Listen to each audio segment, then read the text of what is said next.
नमस्कार दोस्तों। आज जिस विषय पर हम बात करेंगे वह बहुत ज़रूरी विषय है और वो ये है कि बच्चों के सपनों को ना तोड़ें। हम अपने बच्चों के सपनों को घर में ही तोड़ देते हैं। हर बच्चे की इमेजिनेशन पावर बहुत हाई होती है और वो अपने इंटरेस्ट के हिसाब से बहुत एक बड़ा सपना संजोए रहता है।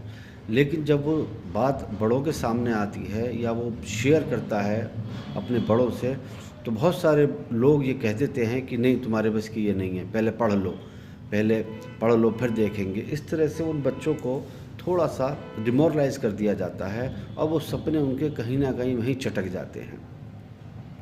हमें इस बात का ध्यान रखना है कि जब भी कोई बच्चा हमसे ये कहे कि मैं ये करूँगा, तो हमें उसको डिमोरलाइज़ करने के बजाय हमें ये कहना है, हाँ हाँ क्यों नहीं कर सकते, कोशिश करो, हम तुम्हारे साथ हैं और कोई परेशानी आएगी तो हम देखेंगे।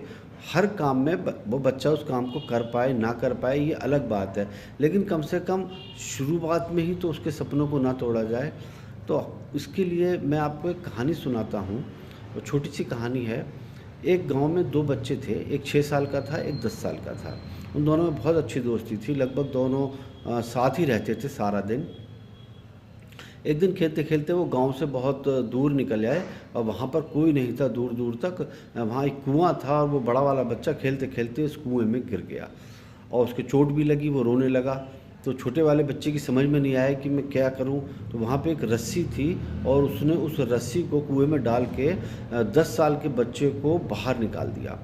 जब वो गांव पहुंचे तो देखा उसकी चोट लगी हुई है, पूछा तो उन्होंने बताया। और सबको इस बात का बड़ा आश्चर्य हुआ कि 6 साल के बच्चे ने 10 साल के बच्चे को कुएं से कैसे निकाल दिया।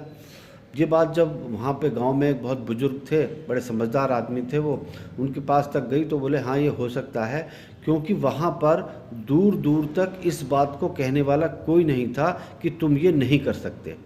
इसलिए उस बच्चे ने, 6 साल के बच्चे ने 10 साल के बच्चे को भी बाहर से निकाल दिया। हमें ये ध्यान रखना है कि हम अपने बच्चों को कभी ये नहीं कहना कि तुम ये नहीं कर सकते या तुमसे ये नहीं होगा। हमारे बच्चे, हमारे रिश्तेदार